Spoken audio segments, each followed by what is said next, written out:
Mi esposa, a quien llamaremos Marta, y yo llevábamos 6 años juntos, 4 de ellos casados. Las cosas eran sólidas, o eso era lo que yo creía. Teníamos nuestros altibajos, claro, como cualquier pareja, pero nada que me hiciera pensar, vaya, aquí hay problemas. De hecho, durante la mayor parte de nuestra relación, fuimos esa pareja que todos admiran. Compañeros de equipo en todo el sentido de la palabra. Nos reíamos de chistes internos que nadie más entendía, debatíamos durante horas sobre qué película ver y teníamos ese ritmo que simplemente funcionaba. Ella planeaba citas nocturnas elaboradas y yo la sorprendía con su comida para llevar favorita después de un largo día. Se sentía natural, sin esfuerzo, como si hubiéramos descifrado el gran misterio del amor. Por eso, lo que sucedió después me cayó como un balde de agua fría. Hace unos 6 meses, las cosas empezaron a cambiar. Al principio, eran detalles pequeños, cosas que probablemente pasarías por alto si no estuvieras prestando atención. Empezó a llevarse su teléfono a todas partes, incluso si solo iba a la cocina o a doblar la ropa. Antes de esto, su teléfono podía quedarse en la mesita de centro durante horas y no le importaba quién lo tomara. Un día, le hice una broma. ¿Qué? ¿Acaso diriges una red de espía secreta ahora? Ella se rió y dijo, no, es que del trabajo me han estado mandando muchos correos. De acuerdo, no le di importancia. Pero un par de días después, le puso una contraseña. Eso sí que me tomó por sorpresa porque nunca antes había usado una. Le pregunté casualmente por qué y me dijo algo vago sobre seguridad y hackers. No insistí porque no quería sonar paranoico, pero algo en todo eso se sintió extraño. Y no se detuvo ahí. Empezó a salirse de la habitación para atender llamadas, algo que nunca solía hacer. Y no era sutil. Su teléfono sonaba y ella decía, oh, permíteme tomar esto rapidito, y desaparecía en el dormitorio o salía al balcón. Si le preguntaba quién era, simplemente respondía, solo una amiga del trabajo. Luego estaba esa nueva costumbre de dejar su teléfono boca abajo sobre la mesa. Ni siquiera me di cuenta de que era algo recurrente hasta que un día me estiré para pasarle algo y ella apartó rápidamente su teléfono. Fue uno de esos momentos que duran un parpadeo, pero se me quedó grabado. Sin embargo, no era solo lo del teléfono. Empezó a sentirse distante. Las conversaciones que antes fluían con naturalidad ahora se sentían como si le estuviera sacando las palabras a la fuerza. Si yo mencionaba planes a futuro, como, ¿a dónde deberíamos ir para nuestro aniversario? ¿O crees que deberíamos empezar a ahorrar para un carro nuevo? Ella solo asentía y decía, sí, ya veremos, antes de cambiar de tema. El día que todo encajó para mí fue un miércoles cualquiera. Me dijo que se iba a encontrar con una amiga para tomar un café después del trabajo. No sonó raro, a veces lo hacía. Resulta que yo estaba haciendo unos mandados por la misma zona y pensé, oye, ¿por qué no la sorprendo? Será un lindo detalle. Sin embargo, cuando llegué, no estaba con su amiga. Estaba afuera de la cafetería, caminando de un lado a otro con el teléfono pegado a la oreja. Me quedé en mi carro porque algo en su forma de hablar se sentía serio. No quise espiar, pero escuché fragmentos como, casi está listo. Y, empezar de nuevo pronto. Se me revolvió el estómago.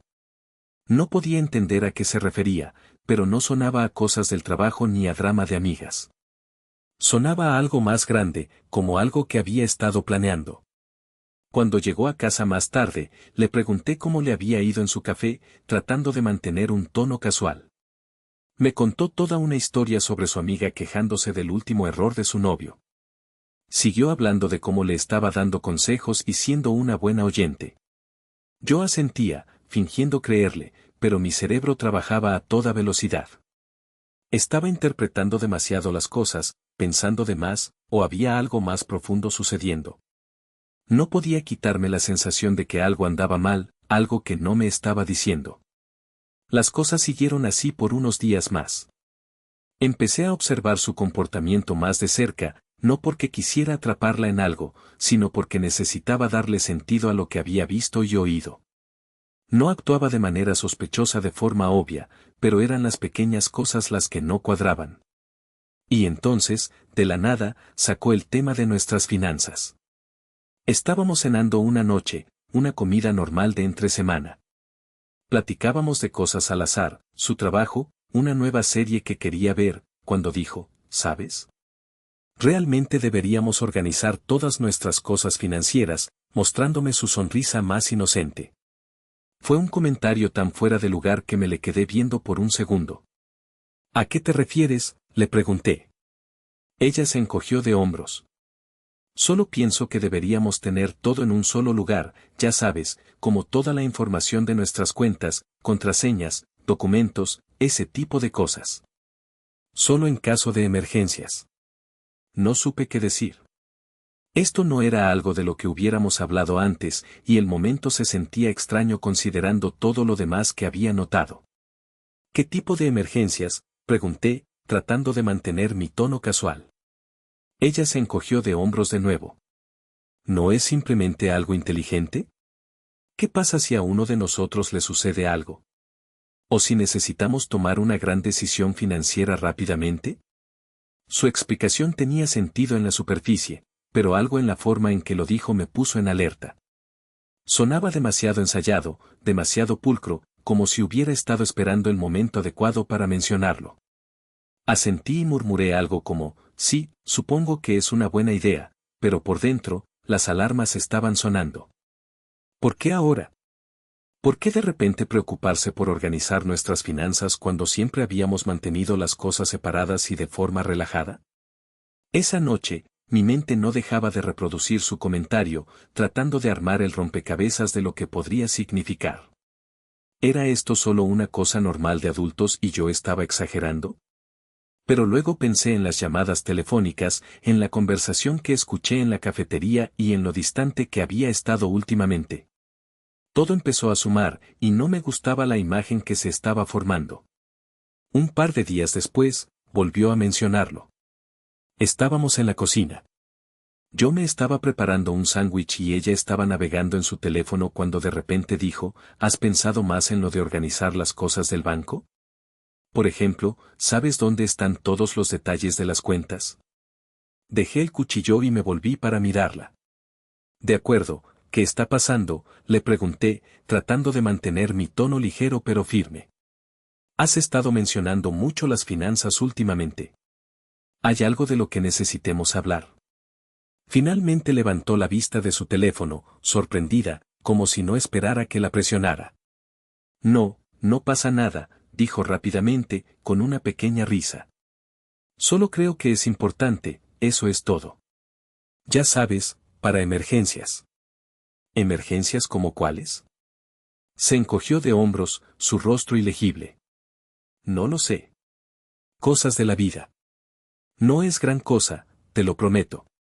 Solo creo que es algo que deberíamos controlar. Su respuesta se sintió vaga, demasiado vaga. Asentí y lo dejé pasar, pero la forma en que evitó dar una respuesta directa solo me hizo sospechar más.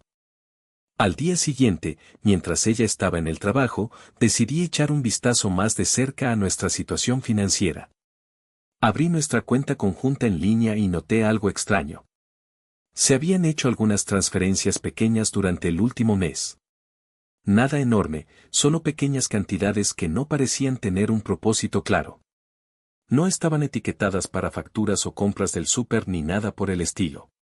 Parecía que había estado sacando dinero de la cuenta para algo, pero no podía entender para qué. Pensé en confrontarla, pero algo me dijo que esperara. Si estaba equivocado, quedaría como un idiota. Y si tenía razón, bueno, necesitaba ser cuidadoso. Esto me estaba carcomiendo por dentro, así que contacté a alguien de confianza, un viejo amigo de la universidad que resulta ser abogado, Mateo.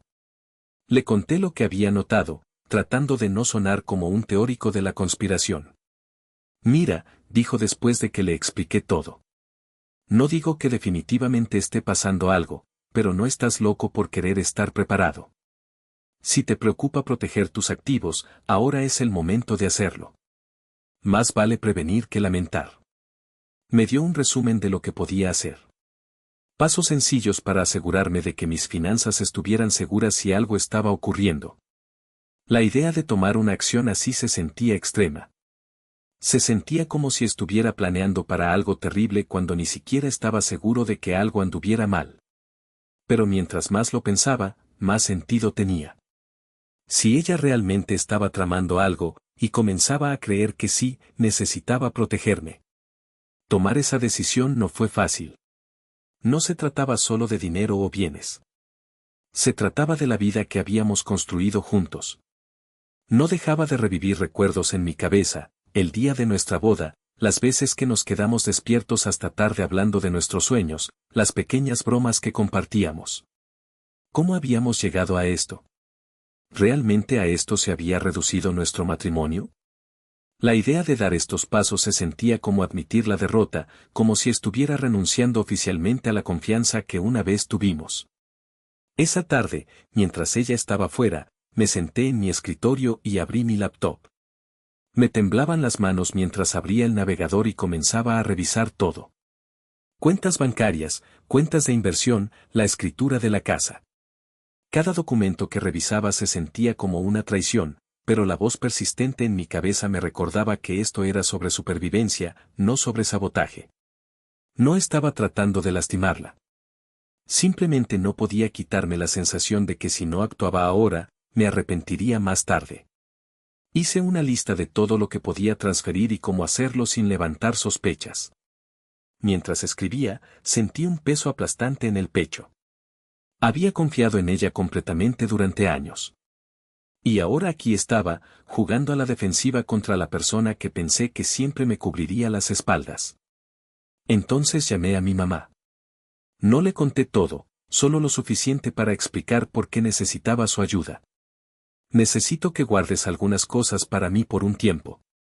No es nada malo, solo algo que necesito hacer para protegerme, por si acaso. Ella se quedó en silencio por un momento, probablemente tratando de descifrar lo que no le estaba diciendo.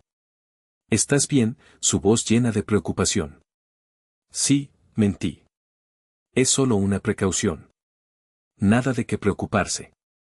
Ella no me presionó, pero pude oír la vacilación en su voz cuando dijo, claro que sí, cariño. Lo que necesites. Al colgar el teléfono, sentí una extraña mezcla de alivio y vergüenza. Odiaba involucrarla en este lío, pero al mismo tiempo, saber que ella me apoyaba me daba una sensación de estabilidad en una situación que se sentía como arenas movedizas. Para cuando Marta llegó a casa, yo ya había iniciado el proceso.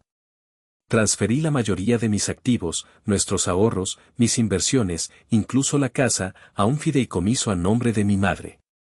Dejé lo suficiente en nuestra cuenta conjunta para mantener las apariencias, pero el resto estaba asegurado. Ella no notó nada. Entró, me besó en la mejilla y me preguntó si quería ver una película. Actué con normalidad, pero por dentro era un desastre. Una parte de mí se sentía culpable, como si estuviera traicionando su confianza.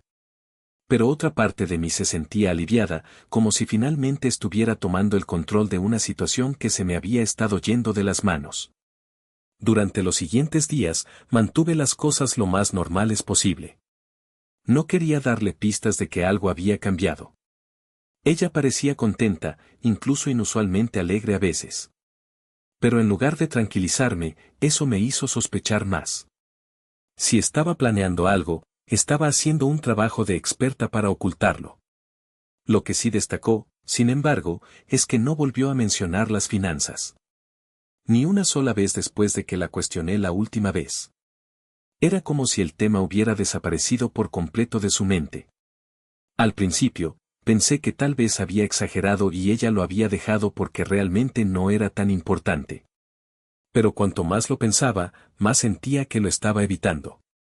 Casi como si temiera volver a mencionarlo después de que la presioné.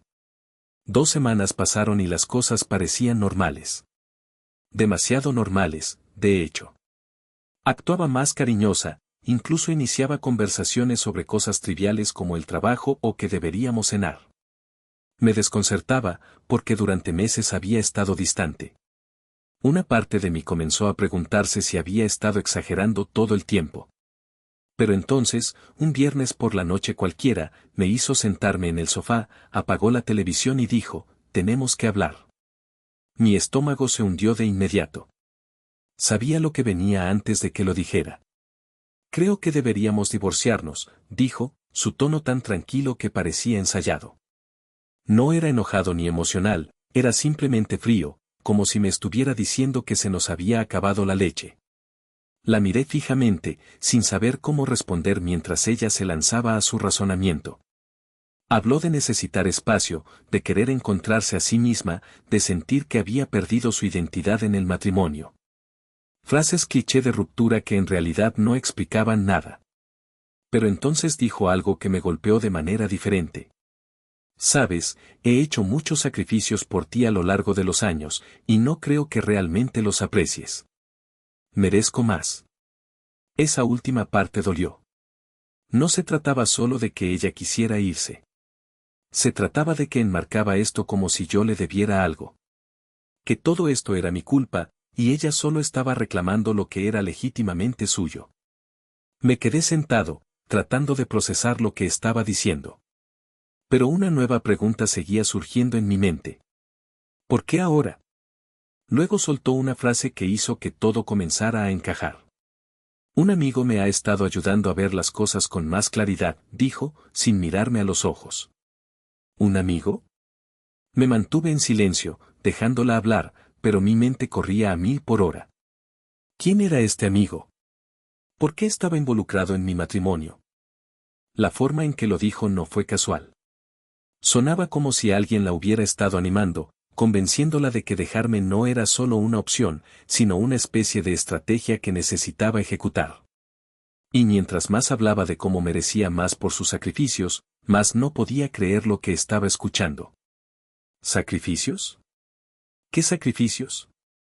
Ella había sido feliz conmigo, o al menos eso es lo que siempre decía. Yo había trabajado duro para darle la vida que quería, y no solo hablaba de dinero. Cuando quiso mudarse más cerca de su trabajo, acepté, aunque significara un trayecto más largo para mí. Cuando quiso tomar ese costoso retiro de yoga el año pasado, me aseguré de que lo presupuestáramos, incluso saltándome unas vacaciones que yo había estado esperando para que ella pudiera ir. La apoyé cuando cambió de carrera 2 veces, diciéndole que estaba bien dar el salto porque quería que fuera feliz. Pensé que ser un buen esposo significaba ponerla a ella primero siempre que podía. No era como si yo fuera un compañero desatento o distante. Yo estaba presente. Recordaba aniversarios y pequeñas cosas al azar que mencionaba que le gustaban. Planeaba citas nocturnas cuando decía que se sentía estancada en la rutina.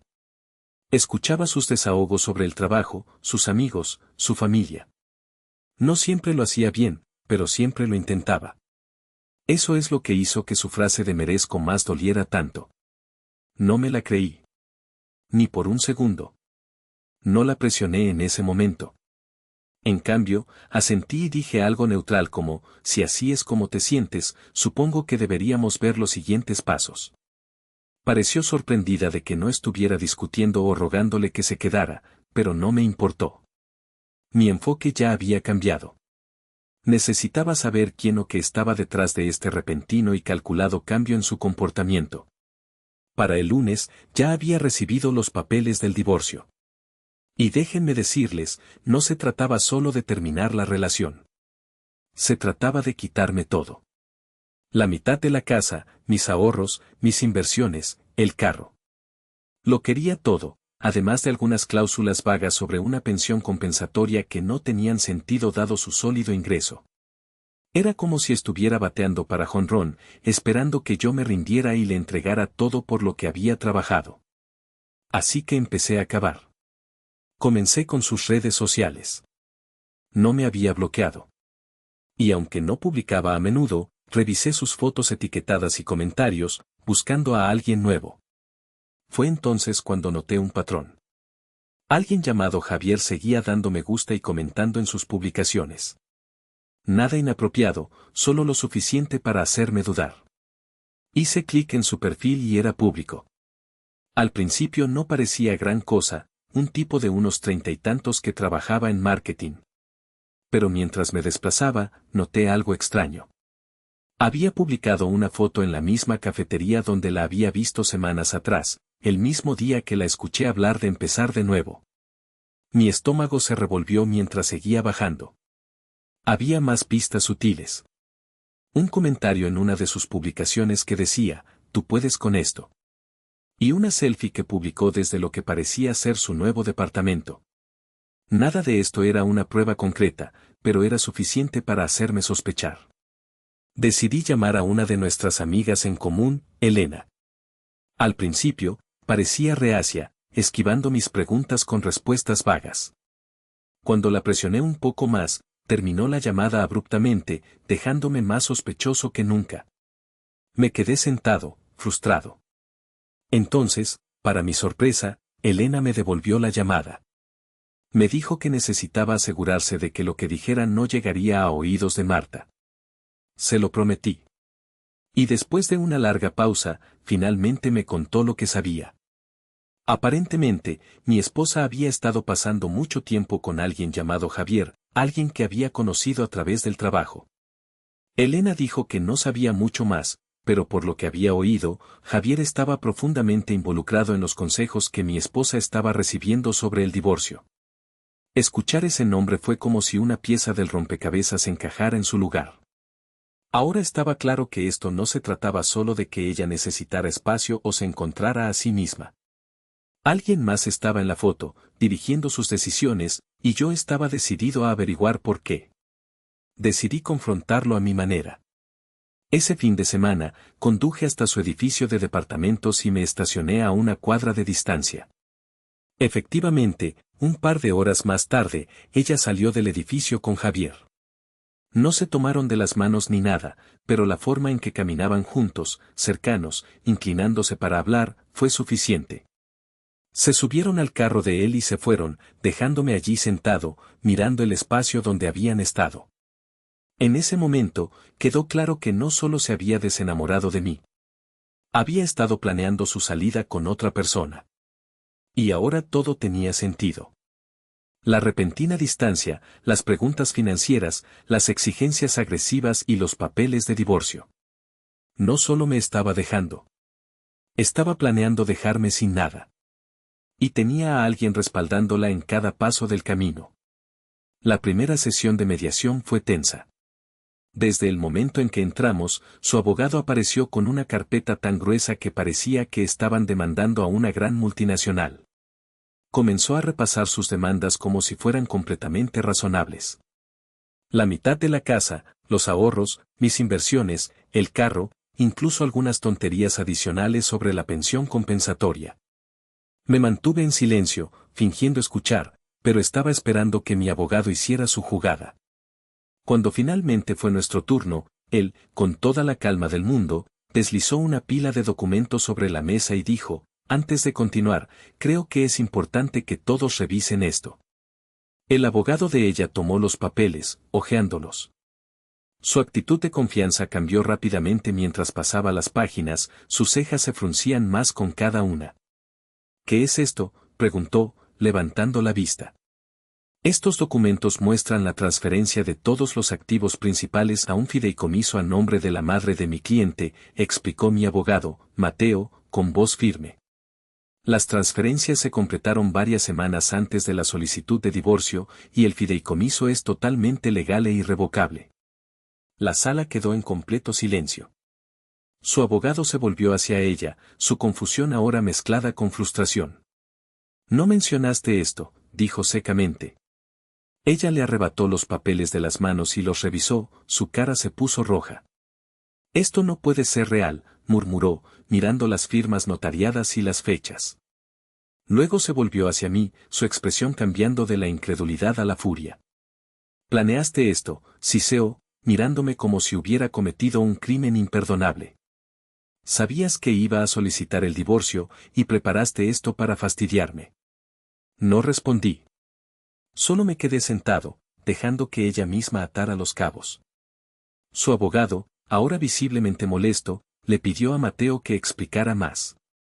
Y así lo hizo, con calma, metódicamente y con cada prueba necesaria para hacer que las transferencias fueran blindadas. Las fechas cuadraban perfectamente, mostrando que había movido todo mucho antes de que ella presentara la solicitud. Las firmas estaban debidamente notariadas y el fideicomiso era hermético. No había nada que pudieran hacer para impugnarlo. Ella estaba lívida. «Eres increíble», espetó, inclinándose hacia adelante en su silla. «No puedo creer que me hagas algo así». Todavía no dije una palabra. ¿Qué había que decir? Esto no se trataba de que yo le hiciera algo a ella. Se trataba de protegerme a mí mismo porque ella había dejado claro que no se iría en silencio. La reunión terminó con su abogado murmurando algo sobre la necesidad de reevaluar su estrategia, pero era obvio para todos en la sala que no les quedaban movimientos por hacer. Cuando salimos del edificio, me apartó en el pasillo, su rostro una mezcla de ira y desesperación. «Esto no ha terminado», dijo, su voz baja. «Te vas a arrepentir de esto». Simplemente la miré y dije, «Ya me arrepiento de haber confiado en ti. Es lo único de lo que me arrepiento». Después de esa sesión de mediación, las cosas se descontrolaron más rápido de lo que esperaba. Ella entró en modo de crisis total casi de inmediato. Empezó con las llamadas. Llamadas interminables. Al principio, sonaba tranquila, incluso arrepentida, dejando mensajes de voz que comenzaban con, «Creo que solo necesitamos hablar», o «Sé que esto se complicó, pero podemos arreglarlo». Cuando no respondí, el tono cambió. Para el segundo día, sus mensajes oscilaban entre sollozos y gritos. Un mensaje de voz sería ella llorando sobre cómo cometió un error y no quería perder todo lo que construimos juntos. El siguiente sería una diatriba furiosa, acusándome de ser tacaño y vengativo, culpándome de todo lo que salía mal en su vida. Ignoré todo. Mi abogado me había aconsejado no involucrarme y, sinceramente, no quería hacerlo. Estaba harto de sus juegos. Cuando las llamadas y los mensajes no funcionaron, empezó a inventar historias. Comencé a escuchar de amigos en común que les había estado diciendo a todos que el divorcio no era real, que todo había sido una elaborada broma. ¿Una broma?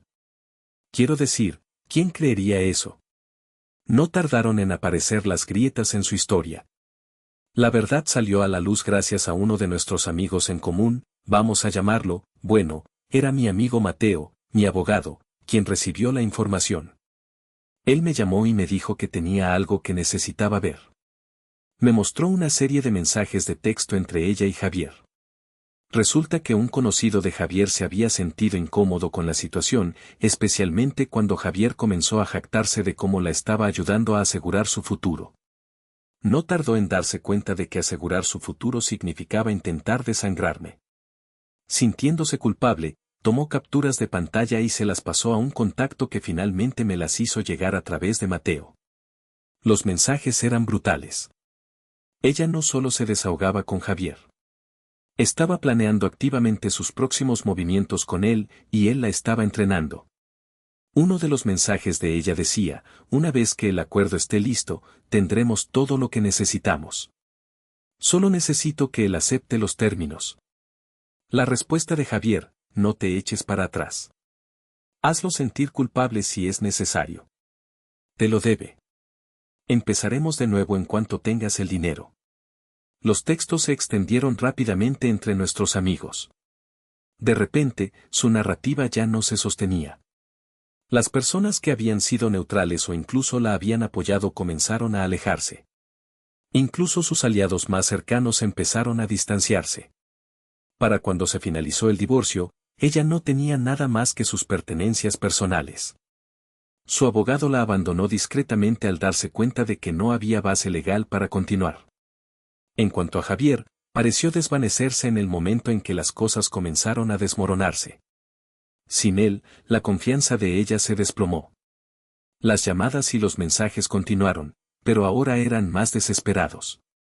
Ya no me acusaba. Estaba rogando. No respondí.